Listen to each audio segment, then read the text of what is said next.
excited are you to watch Deshaun this season based on the fact that he pretty much came out and was excellent right away his first season last year? Very excited. You know, I think it's going to be a huge jump in his performance this year. He's able to carry over the confidence of playing last year.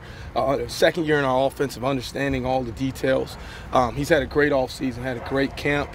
He's truly been the leader out here for us and in our receiver group, and he's going to have a huge year.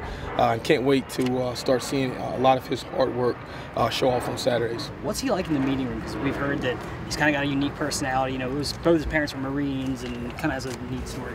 Yeah, he has a very unique personality. He's a great kid. He's always laughing, always smiling. All the guys love being around him. But he's a student of the game. He takes pride in understanding what his assignment, what everyone else's assignment around him. He takes great pride in the way he practices. Practices extremely hard. So he's just a hard worker all around.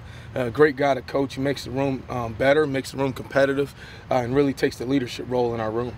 Josh, can you talk about what guys like Tompkins and Polk kind of bring to the offense, and is that maybe an element that you guys didn't have last year? It is. They bring a speed element to the game, you know, just to the offense. A guy out there that can really threaten defenses from a speed standpoint. So we're excited to get those guys active in creative roles and making sure they're putting stress on defenses to not only just cover 11 guys, but to cover the whole field. They sort of have a lot of things that in common. Their speed, their size. What differentiates them?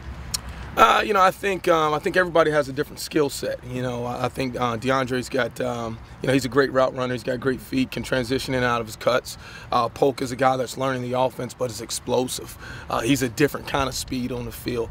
I think our defense saw that bright and early on in camp that, you know, he's a guy that can really kind of challenge a lot of the defenses. So excited to find ways to get him the ball. He's going to make a huge impact for our offense and a huge impact on his team. Coach, kind of going off that, is there one spot you want to use Tompkins, or is it like outside, inside? Just elaborate a bit on that. I think within our offense, you see everybody play all over. You know, you see Deshaun line up in the slot, you see him line up outside. All of our guys are taught concepts. They're not taught certain positions. So when we call 11 personnel, which is 3 wide receivers, we send our best 3 out there. So each individual player has to know how to play inside, as well as our tight ends. And so they do a really good job of understanding concepts, what the routes are, and how to run the routes. Josh, I believe, sorry there, yeah, behind no you. problem. I believe James said that Winfrey was one of those guys who was green this year. You know, what kind of role do you anticipate for him this season, and what has he shown you so far? Johnson? Juwan. Juwan, okay, yeah, Juwan Johnson. Yeah, sorry. Juwan, sorry, yeah. Juwan Winfrey went to Maryland, yes, okay. Juwan, you know, he's a great kid. He's a hard worker. He's got a great body, you know, just really works hard. He's passionate about the game of football, comes from a family that, you know, has great athletes. His brother's playing in the NFL. Just a great kid to coach. He's going to bring another level to this offense. And really excited about all our young guys, even Irvin Charles. I mean, those guys are different. Those guys are really guys that I'm excited about the future of Penn State wide receivers. We've got a lot of talent. This room is more competitive than it's ever been. To be my job to figure out how to keep everyone active and getting them the touches that they need. And you've been asked about a lot of different receivers here. Does this group remind you of any others you've gone against or maybe coached yourself? Well, when I was at Western Michigan, we had a really talented group. You know, we had a leading receiver that led the country in catches and yards, and that group was probably about 6 receivers deep.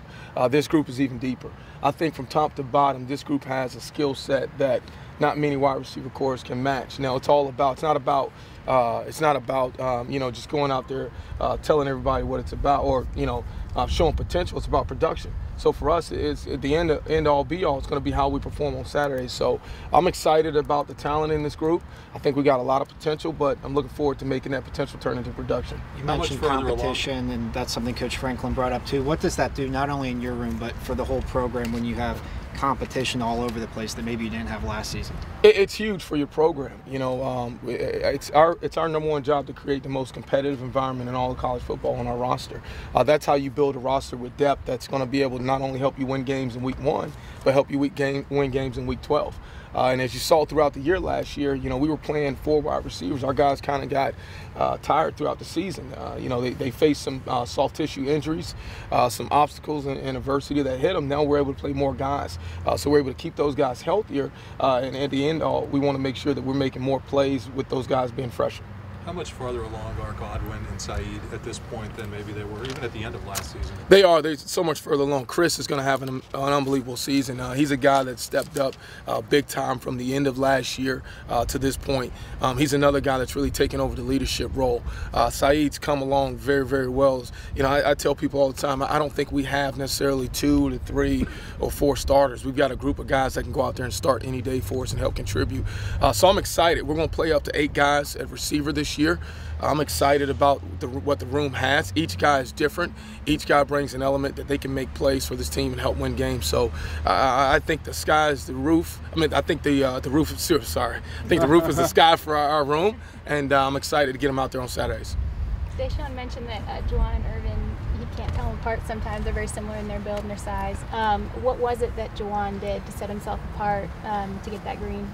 Yeah, you know, he just came out here and worked hard every day, and I don't think it's one thing that he did versus another thing that another guy did. I think we were facing a tough situation that you can only play so many guys with the talent that we already have. So looking at the certain positions of where guys can help, as well as the factor of guys helping out on special teams is another big factor that we throw into the process of whether or not we're going to make guys green or yellow. You know, I think both of those guys are unique players and unique wide receivers. They're, you know, as big time of freshmen that I've ever been around. And if you ask guys on our team of, you know, the guys that have really stood out every scrimmage, they would list those 2 guys out. So I'm really, really excited about the future of both of those guys. Obviously, Juwan's going to be able to help us right now. Irvin is going to be able to help Penn State win a lot of football games in the future. When that is to be determined, I don't know, but he'll be a big-time player in this league. Hey, Josh, if there's 8 guys playing, how does that impact their timing with Hackett? Route running specifics, that was a problem at times last year.